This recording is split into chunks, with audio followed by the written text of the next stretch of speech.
Hi everybody, welcome to A Course in Miracles Applied. Today's topic is called Identity as a Shield. And it was inspired by a fellow student, Dave, with whom I discussed, who wrote me about this quote that we can find, in chapter 31 in the text, section 7. And it says there, the concept of the self stands like a shield, a silent barricade before the truth and hides it from your sight. The concept of the self stands like a shield, a silent barricade before the truth and hides it from your sight.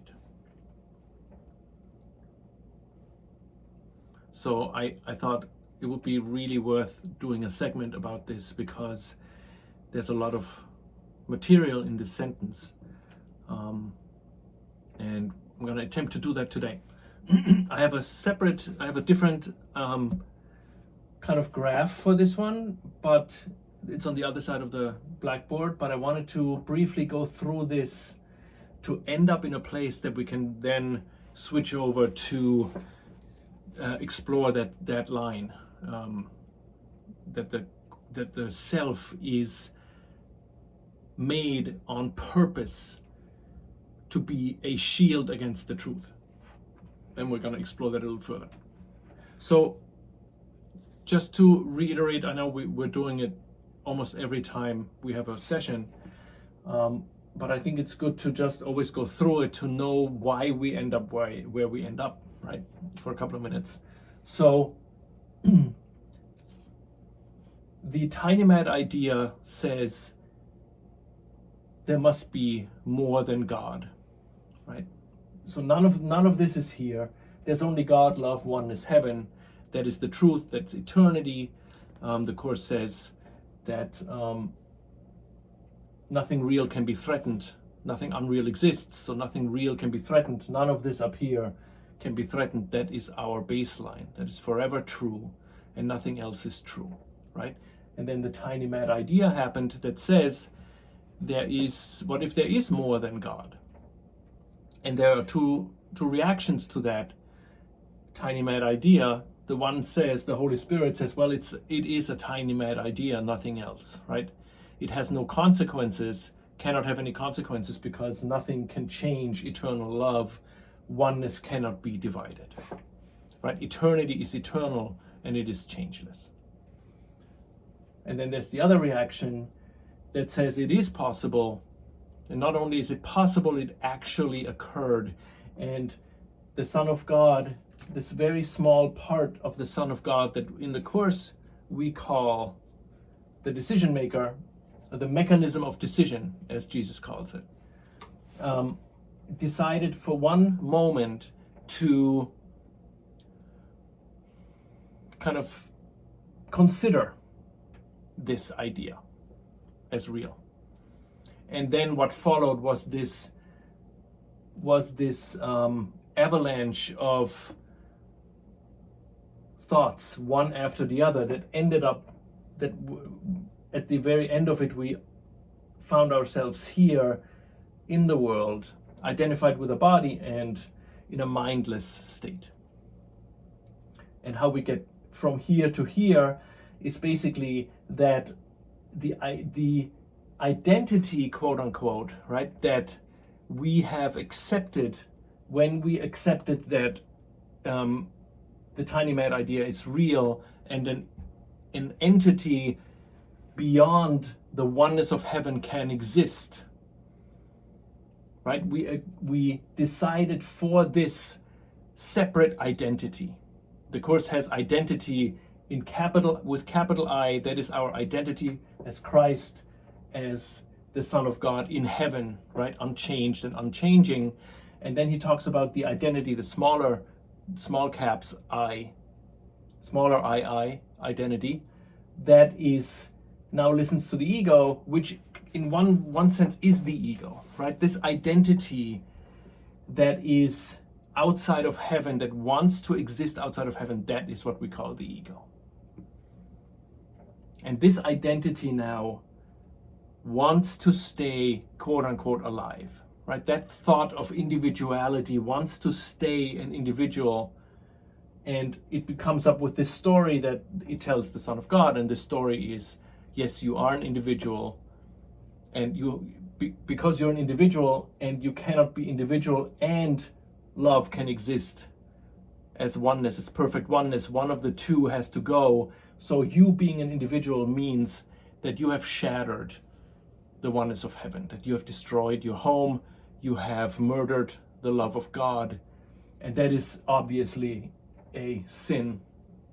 What follows is a tremendous amount of guilt that we try to push away from us in an attempt to get rid of it, because it's unbearable, right? The Course says this guilt is so acute that it has to be projected. We project this guilt onto God, and now we are afraid that He will come back and take the life we took from Him. So this identity that started with an individual existence now is an identity that believes in sin, believes in guilt, believes it has successfully attacked God, and believes it is now utterly afraid of God, the God that we here made when we attacked God. We made this punishing, this unloving God, right? This God that wants to take back the life that we stole from Him. That is the identity in the mind. And then we are so afraid in the mind that we say, or we think, in order for us to get away from this guilt and sin that is in the mind, we have to project ourselves outside of the mind. Right? So we leave the mind, we fragment into billions of pieces, we make the world, we make time and space as an opposite to God and to the oneness of heaven, to eternity, right? And we're now here seemingly in a body, in a mindless state that basically believes that its state of mind is completely dependent on the world. And our identity now is that of a person with a body, with friends and a family and a house or an apartment, a job, money, health issues, money issues, believing in certain political scenarios, right? We have this identity now, and we give this identity a name, right? My identity would be Stefan, right? I'm a real estate broker, or whatever we have as our identity, that we identify. Identity means we identify with that, right? If we love bowling and we're in a bowling group, we identify with a bowling group, right? Or if we're a surgeon or a car mechanic, or we identify as a baker, or we identify as a certain gender, or as a family man, or as a cop, or as a burglar, right? A criminal, it doesn't matter. A priest. Any identity that we have in this world was made to stand like a shield, a silent barricade before the truth, and hides it from our sight. So this identity down here is a defense against the guilt in our mind, and which in turn is a defense against us ever returning to this decision-making point in our mind where we can decide for the Holy Spirit. So that's the layers of defenses that we have erected. And the final one down here that goes actually all the way up here is that identity. We identify with all of this. We identify with our fear. We identify with guilt. We identify with sin. We identify with the ego. Our identity is completely emerged and fused with this thought system. We have no identity outside of this thought system other than the Son of God in the right mind, our true identity. But within the ego thought system, our identity is always based on belief in guilt, attack on God, fear, fragmentation, etc. Being in a mindless state. That is our identity. However beautiful it might seem to be, however socially acceptable it might seem to other people, however happy we might be, right? Which we're not if we're here. But we can make an identity that can scrape by and be, if it doesn't look, it can be happy for a couple of seconds in this world, right? Seemingly, if our special needs are met, we think we're happy. If our special needs are not met, we think we're mad and upset and disappointed, right? But that's all part of this identity that stands like a shield, a silent barricade before the truth. And it hides the truth from our sight. So we are now basically down here, right? The decision maker has gone down the ladder. We are down here, and now we're going to the other side of the board, and we're going to start here, but with a different graph that shows the same thing in just a different way, and hopefully makes it a little bit more clear what this is. Okay, so here's the updated drawing that gives us an idea of this. I hope it gives us an idea of this identity and how it is made to protect us from the truth. So on the other side, we said, we went all the way down to the bottom of the ladder, and we're now identified with this person and with this character, those characteristics and the weaknesses and strengths and all that in this world. And we try to, which is here, right? The decision maker is now in the center of this circle, in the center of this, right? And we try to, because we believe we have lost the oneness of heaven. And that loss is an utterly devastating experience. We try to make the concept of the self as comfortable as possible. And as course students, we might get to a point eventually when we realize there's a lot of suffering, there's much more suffering than joy, right? Otherwise, why would we come to the course if we are only completely joyous? There's no need for the course, right?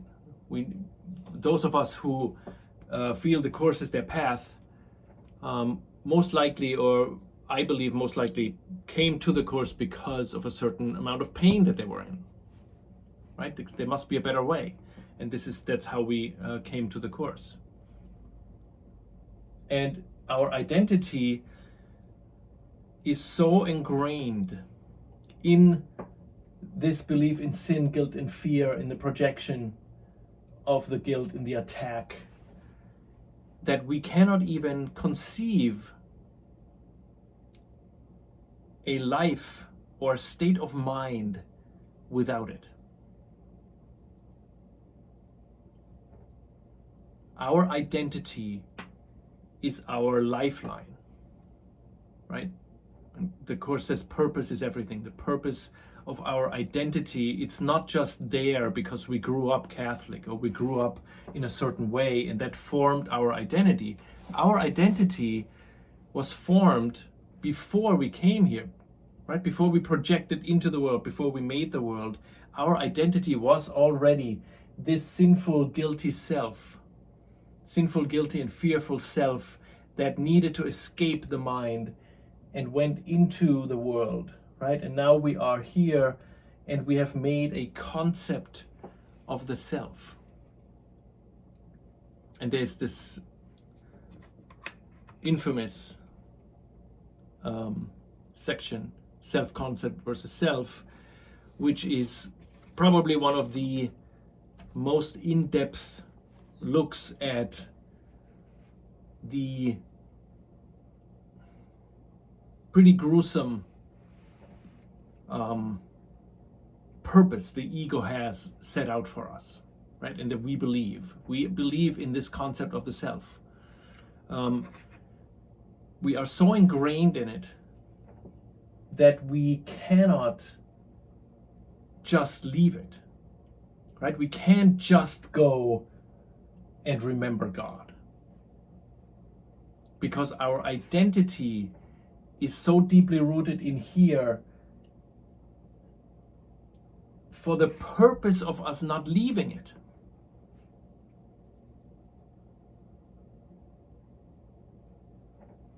And part of the course is, and so those chapters like the self-concept versus self, it shows how deeply ingrained we are with this thought system, right? And only in looking at it, in understanding its consequences for us and for our state of mind, can we then make a choice against it, and that choice then will work, right? Right now, as we've discussed before, we try to decide to see the Christ in others, right? Or to remember our oneness, and we can't do it.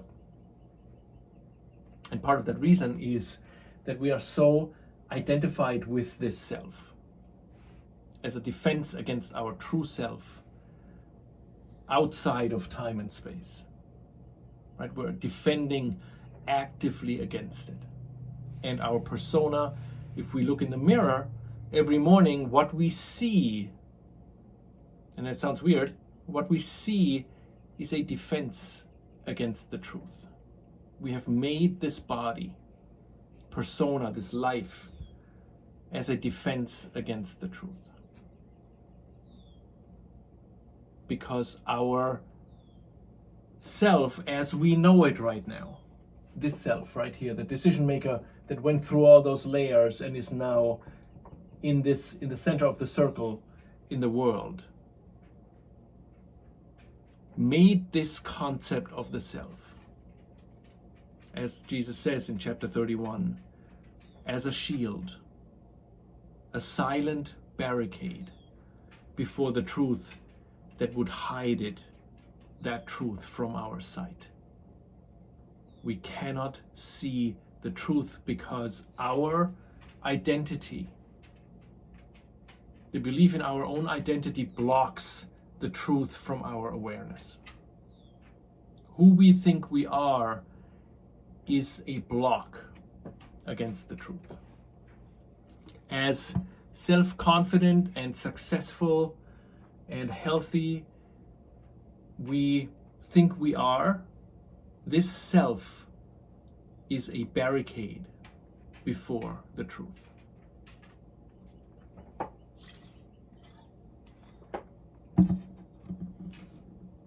And in order to get through it, we have to realize what this entails, right? What is that self-concept? And first of all, to realize that my persona is not neutral. It becomes neutral when we look at it with the Holy Spirit, right? But it is not neutral. It was made with a very specific purpose.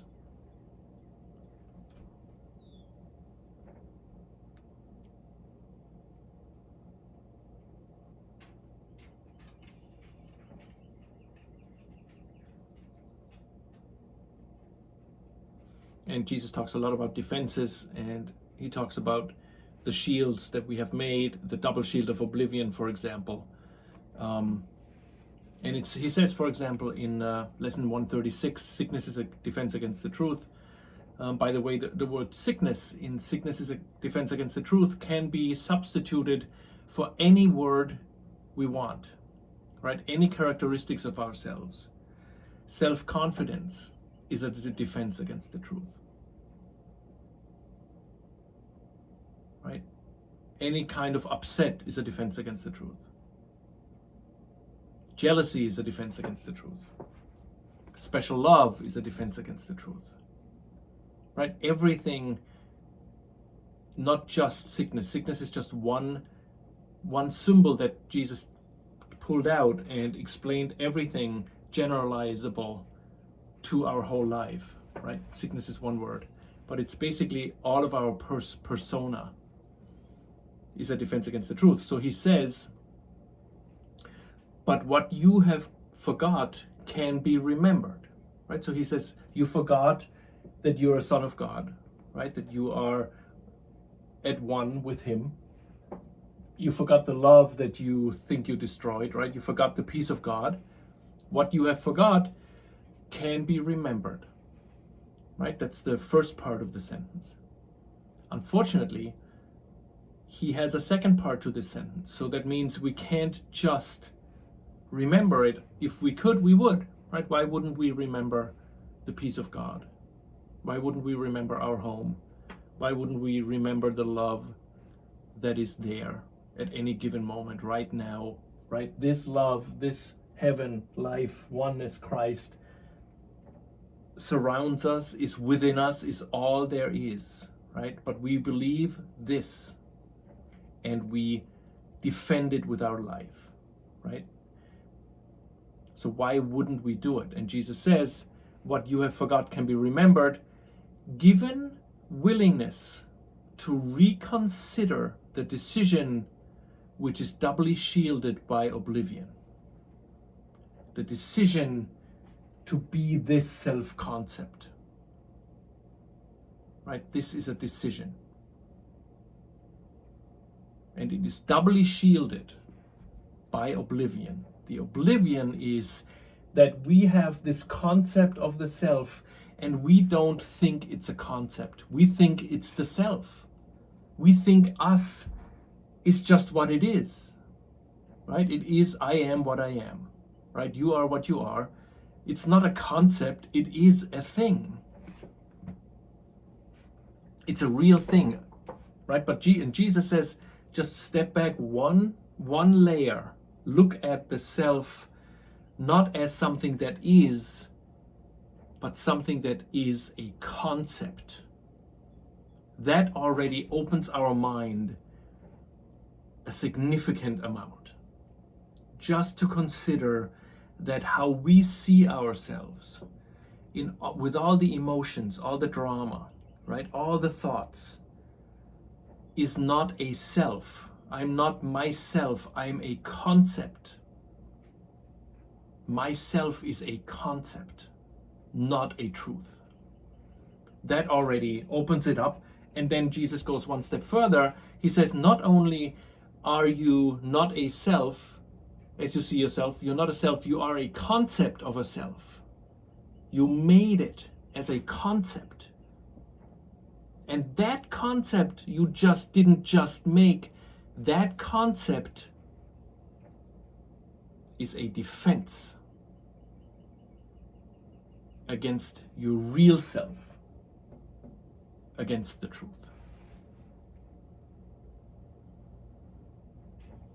That already opens up our mind significantly, right? And you have to, again, realize the end goal of Jesus with this course is for us to be very clear what our two choices are, right? He says, listen, we'll look at the ego, the dynamics of the ego, very detailed, very clearly, not because it's real, but because if you want to make a decision against it, you must know what you have decided before, right? If you're not at peace, like the prayer says in the beginning of the book, right? I must have decided wrongly, for I'm not at peace, right? If I'm not at peace, I must have made a decision, the wrong decision,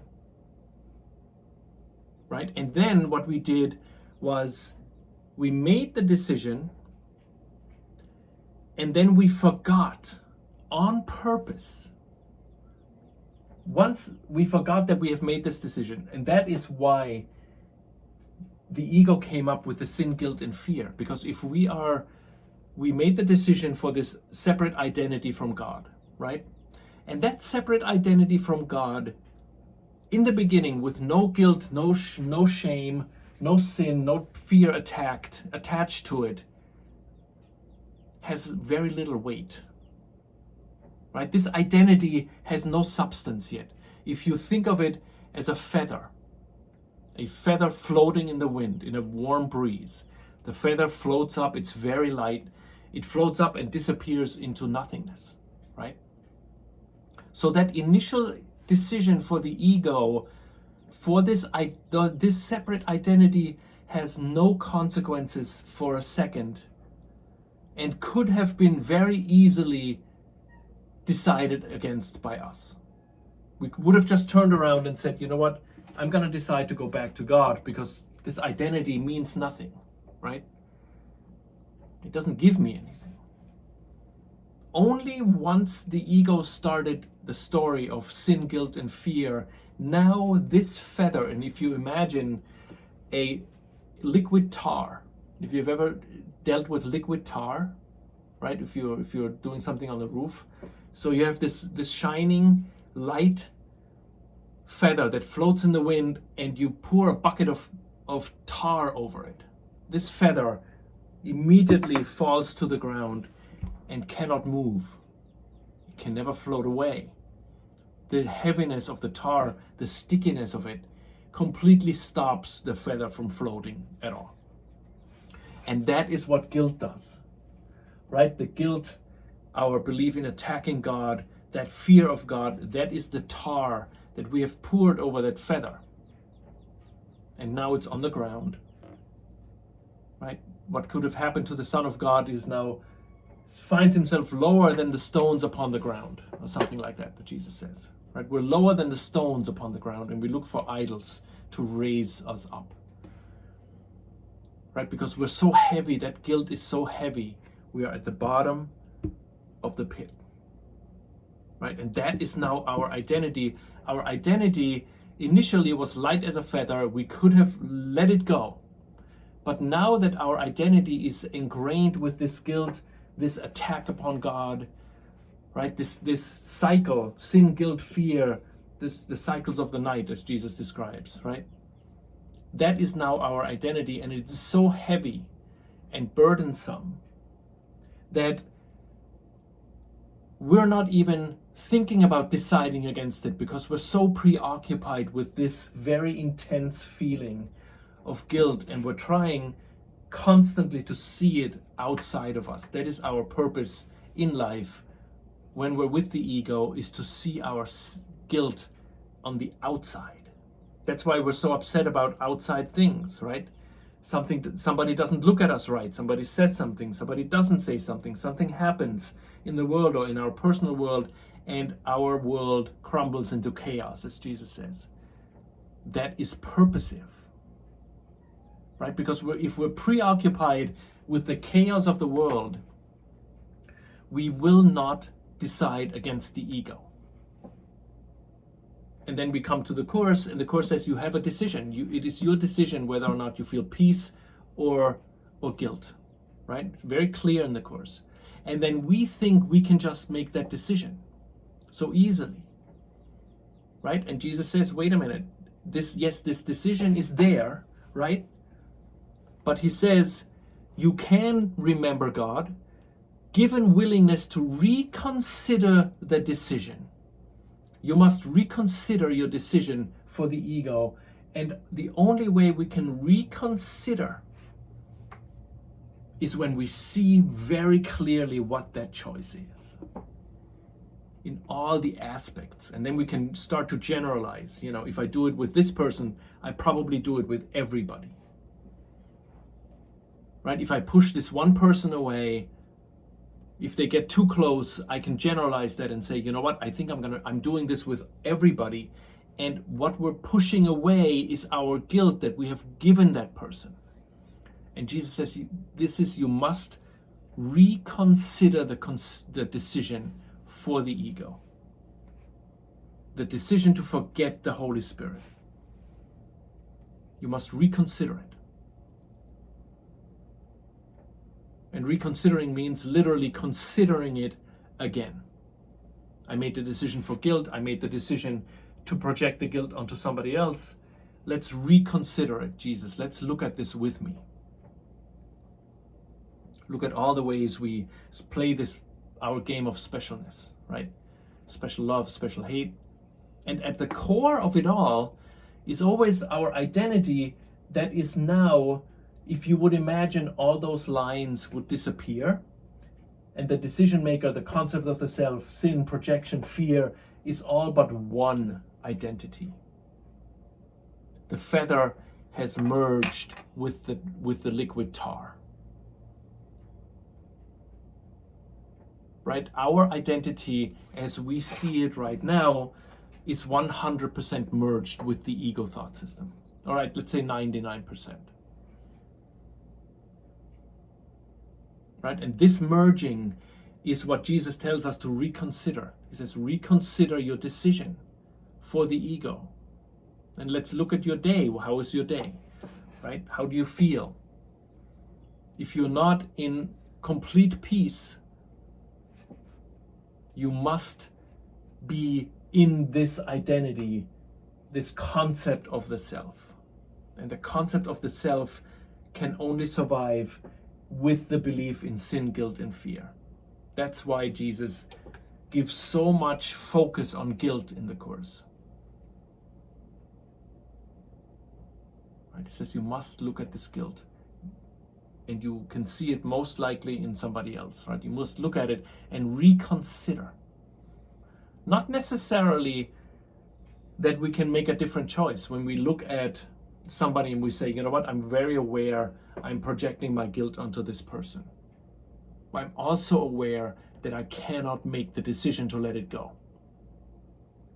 That is the reconsidering.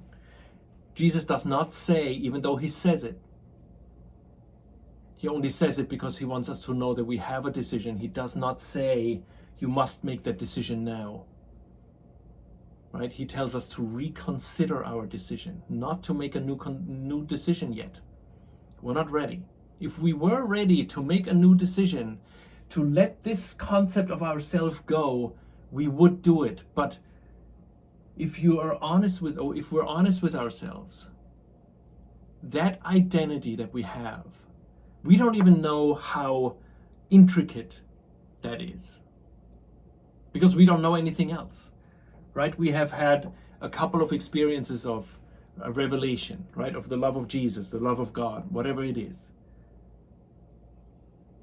But the moment we come back to this identity, to the ego, we forget. So we don't know anything here, and we trained ourselves so well that within this concept of the self, we have this part that is the part, as the self-concept versus self says, that is the part that is being acted on, right? That is the face of innocence, right? So the concept of the self has the face of innocence that it shows to the world, that cries, that's sometimes happy, that thinks it can join, that wants to join with others, and such, right? But underneath that self is that self that says guilt is real and you are the guilty one. And we're going to do a separate segment on self-concept versus self, because it goes all the way down to the very bottom of this self-concept, right? It shows us how it is maintained, because the ego's goal must be to consistently and permanently keep us with it, right? So this self-concept, because it is a concept, because it is not true, it must stay alive. It does not live on its own. In the right mind, we live on our own, right? We need nothing to be in the right mind, to be the Son of God. There's nothing needed. We have everything, right? But a concept must be upheld, it must be fueled, it must be nurtured to stay that concept, because it is a construct, right? It is not true. The truth is what it is without any additional items. A concept of the self must be nurtured, and what the ego needs from us is our power. The power of the Son of God. The ego needs that power to stay alive, right?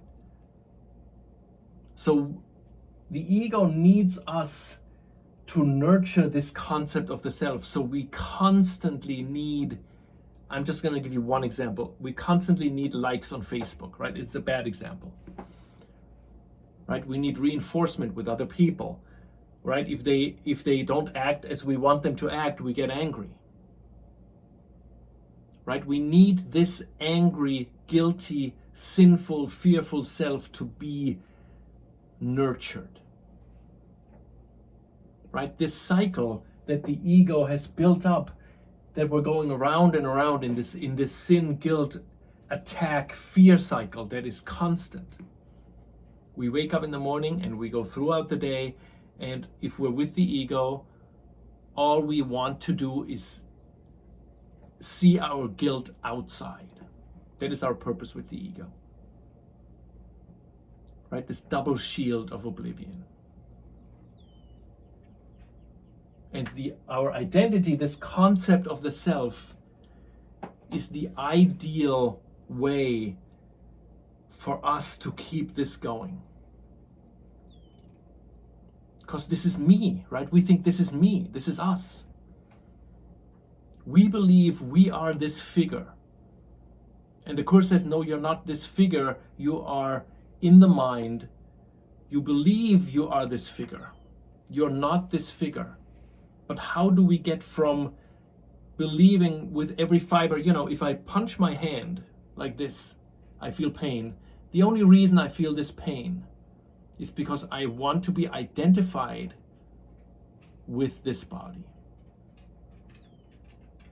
And the only reason I want to be identified with this body is because I believe I'm so guilty that if I wouldn't be identified with this body, I would be back in the mind and God would kill me immediately. That's why we need to be identified. That's why we have symptoms. That's why we work out. That's why we sweat or are cold or our teeth hurt or our eyes get blurry, our hair falls out, right? Because we want to keep that concept of the self alive. And Jesus says, all I want you to do is reconsider it. Don't try to change it now. You're not ready yet. Right? Just reconsider. Look at it.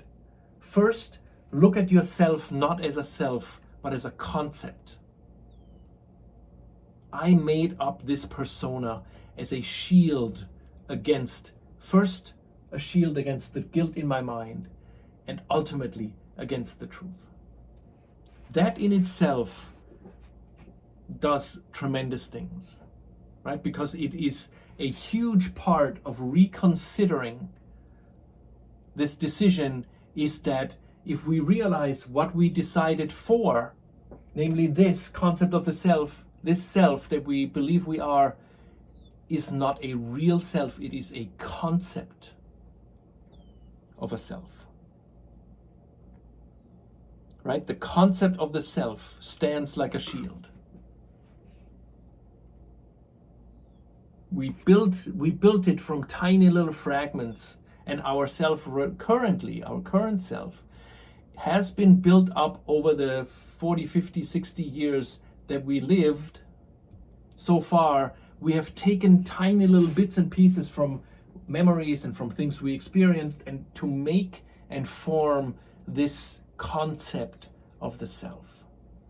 And the more trauma we have in our lives, the more real this self becomes, right? If I'm a traumatized self, I'm very real. And to get from that to go one step back and look at this self that we are, that we think we are, and realize even just for a minute to say, this is, myself is a concept. It is a construct. It is not within itself a unit. It is something I made. I made this concept as a shield before the love of God. And this concept of the self that has all this in it, right? Entangled. It's like poison ivy going into a tree. It's completely entangled with it. Right? The tree is the identity and the poison ivy is the guilt. Right? It is completely entangled. One cannot be without the other. And Jesus says, I know that this is what you're doing, right? That's what you have done all this time. And it's not, you can't just say, you know what? The poison ivy is just going to fall off the tree. Our fear is too big because we believe the poison ivy in our tree is part of us and our self is the shield against the truth, so we cannot let it go. At least not now. So Jesus says, okay, I know you can't let it go. And it would be absolutely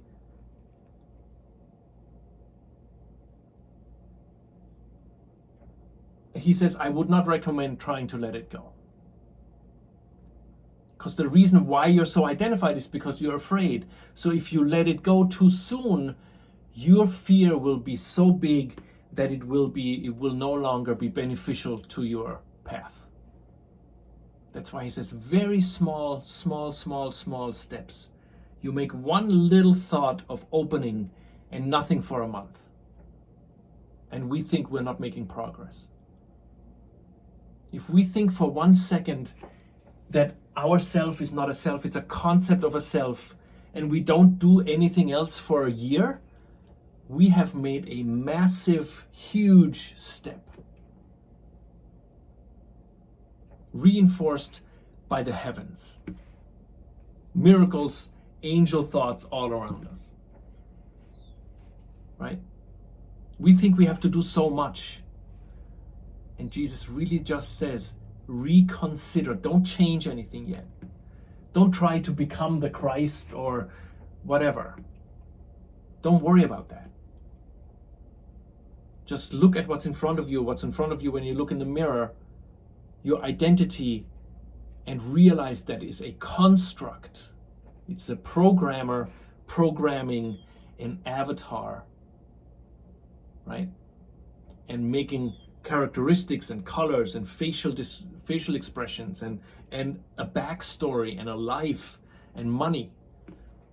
You know, The Sims, if you play The Sims, you know, they're all characters, and it's that detailed. We made this very detailed concept of a self so that we would never leave it, however painful it is. And Jesus says, I hear you. I know that's what you did. And we'll start wherever you are, and I'll lead you step by step out. And questioning what you see is how we do it.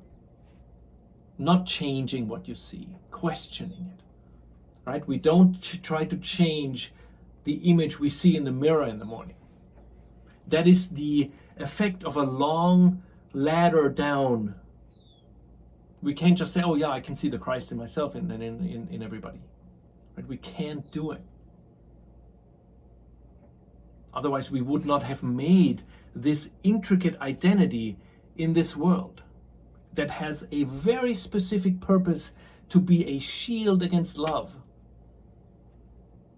We can't just let it go. And it would be harsh and cruel to ourselves if we would expect us to do that.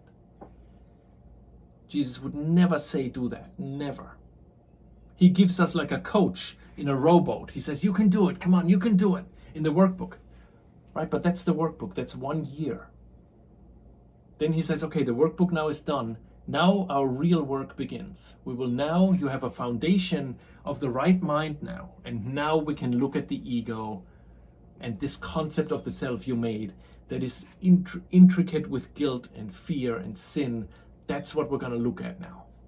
You and me. And we don't let it go.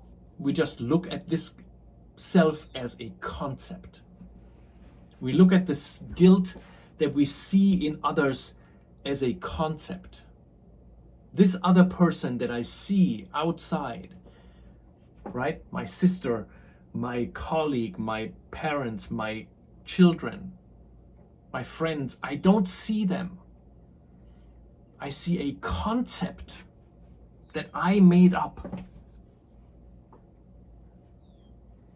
the Course talks about the grievance, right? That the grievance, it says in lesson 78, it says, each grievance stands like a dark shield of hate before the miracle it would conceal. This grievance, this concept of the self that we give to the other, that stands like a dark shield of hate before the miracle, before the Christ behind it. Right? So what we see in somebody else, in anybody, whether it's a politician or our neighbor or our wife or our husband, whatever, whoever it is, we do not see them. We can't see them, the truth in them. It is impossible to see them right now. And if we try to see it, we won't get there. But what we can do is realize what we see in them is, first of all, not true, and second of all, it is a concept I made up based on my own concept. Right? My concept of the self that is intrinsic with this guilt and fear, that is all I can see in the other.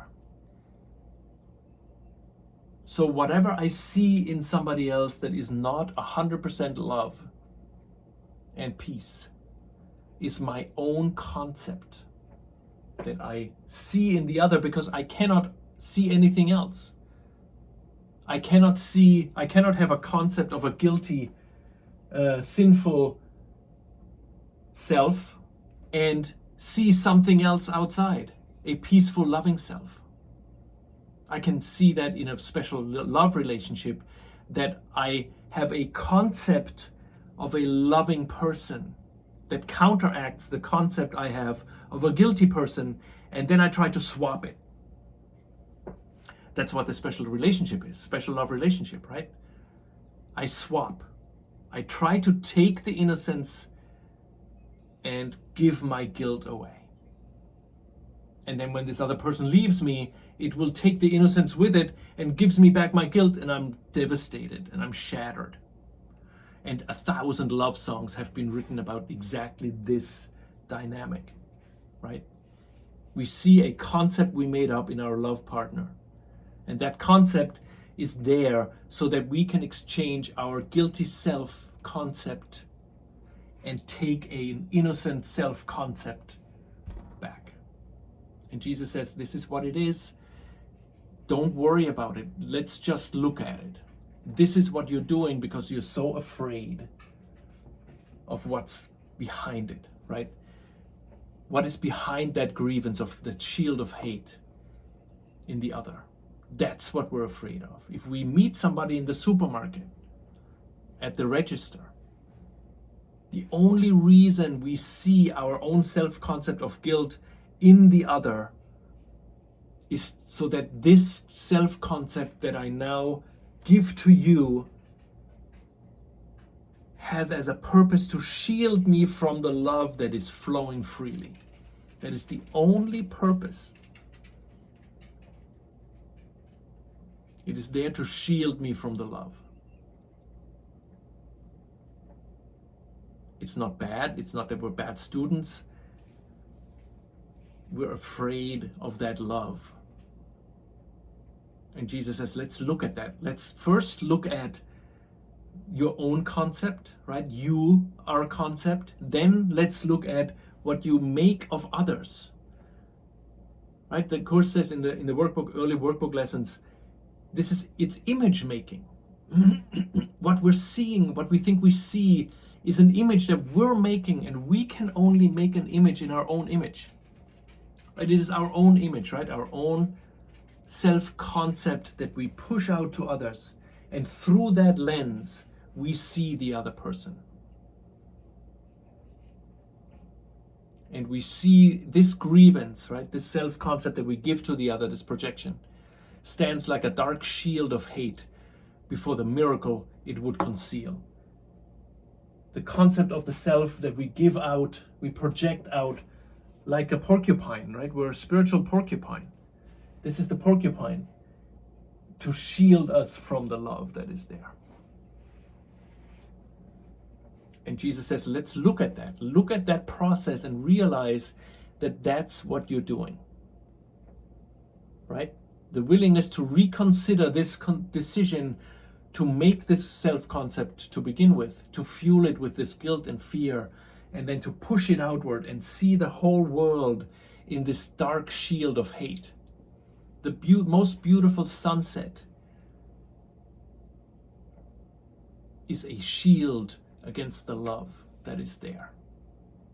And the ego says, okay, we'll do this, we'll give this concept of the self extended into the world, we'll make some nice parts. Right? The sunset is the nice part that we have for like 5 minutes until the mosquitoes come, or we get a cramp in our foot, or whatever, we step on glass on the beach, right? We all know that the beach isn't really, if we look at it in detail, it's not really that great. What's great is the peace of God, right? We could be in the ghetto, we could be somewhere in a slum, and we would experience the peace of God extending outward to everything and everybody. If we don't see the concepts in our brothers, if we don't see that dark shield of hatred before the miracle. And Jesus says, okay, let's work with what we see, right? You see in the other, and Jesus says, let's look at what you see, realize that that is a concept you made up. It's not true.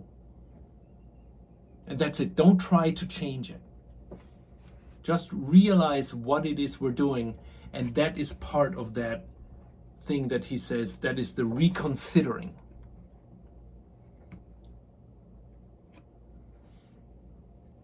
We reconsider our choice. Very, very, very, very slowly, a snail or a snail on the back of a turtle, or a turtle on the back of a snail, the slowest animal possible, moving extremely slowly because we're so afraid, but the slowness is the speed. Slow is smooth, smooth is fast. If we just realize what we see in the mirror in the morning is a concept of a self, not a self, you can take off for the rest of the year.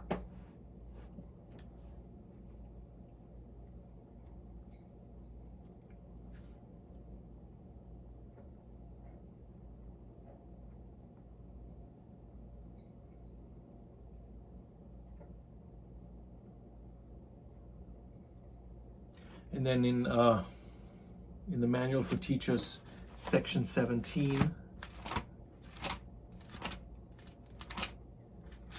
which is called How Do God's Teachers Deal with Magic Thoughts? It's in one sense closely related to self-concept versus self. It talks about God, what we make of God, and he says, and he, which is the decision maker that has made this concept of the self and has made this concept of God, right?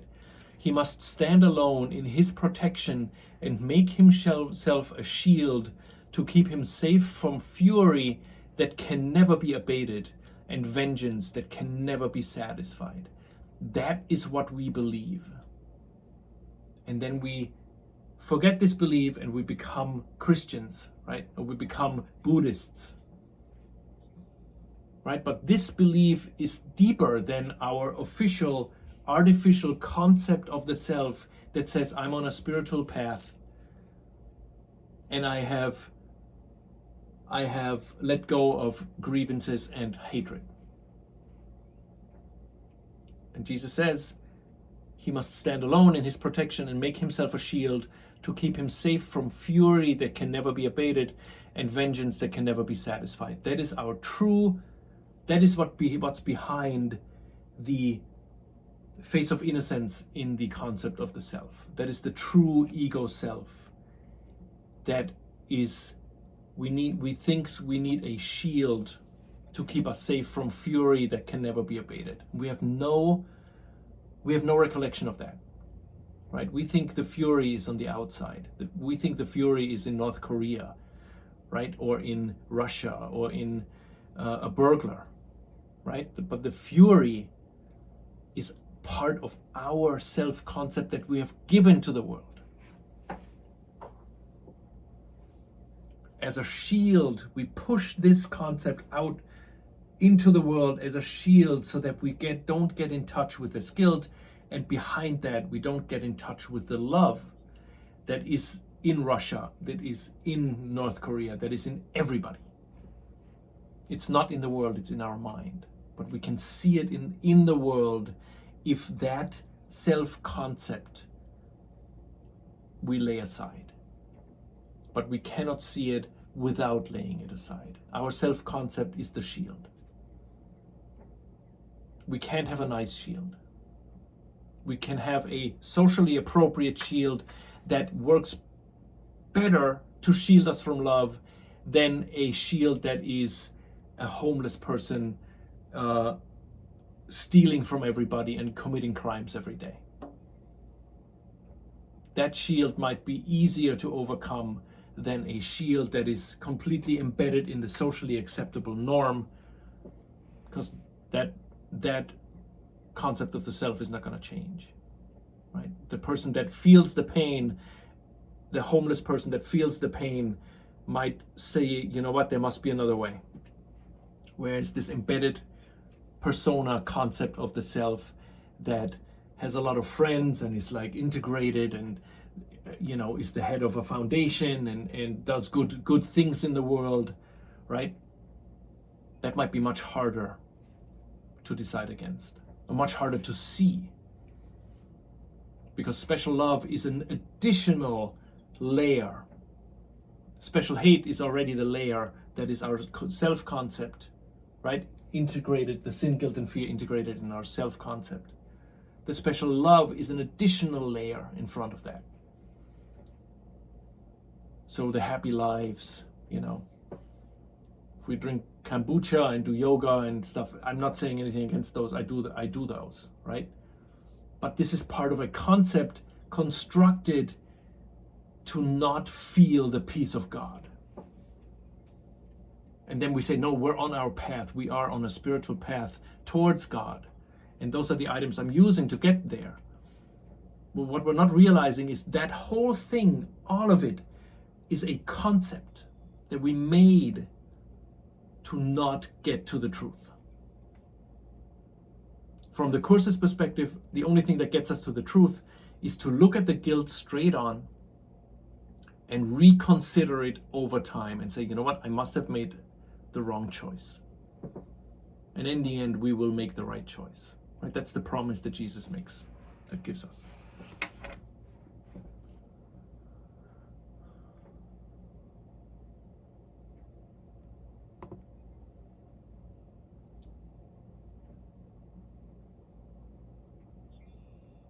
And the final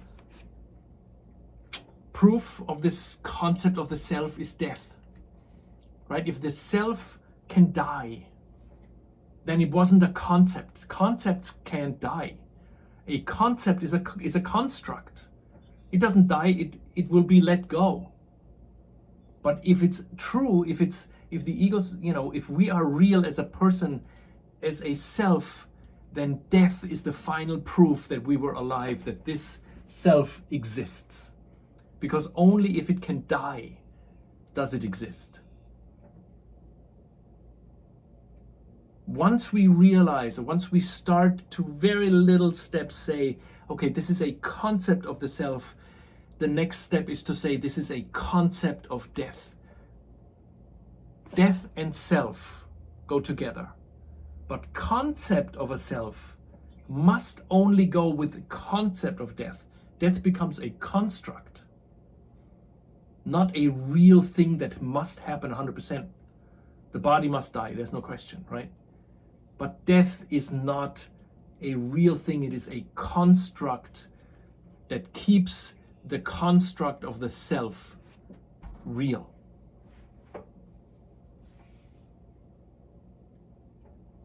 So if we start out in very small steps to see everything in our world not as real, but as a concept. Other people, I made a concept out of you, right?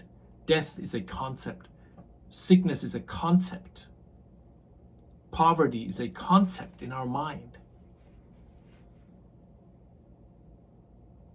Having 10 yachts is a construct that keeps us from the truth as much as poverty.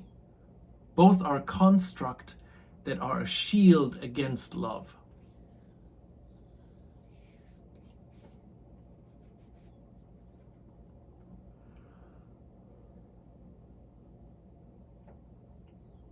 All right, I think I'm good for today, and we're gonna continue next time with maybe not next time, but eventually we'll get to the self-concept versus self, which is basically just diving a little bit deeper into those two faces, the face of innocence and the face behind it that thinks it's this murderous self that needs to be defended against. And on this happy note, I will see you next time.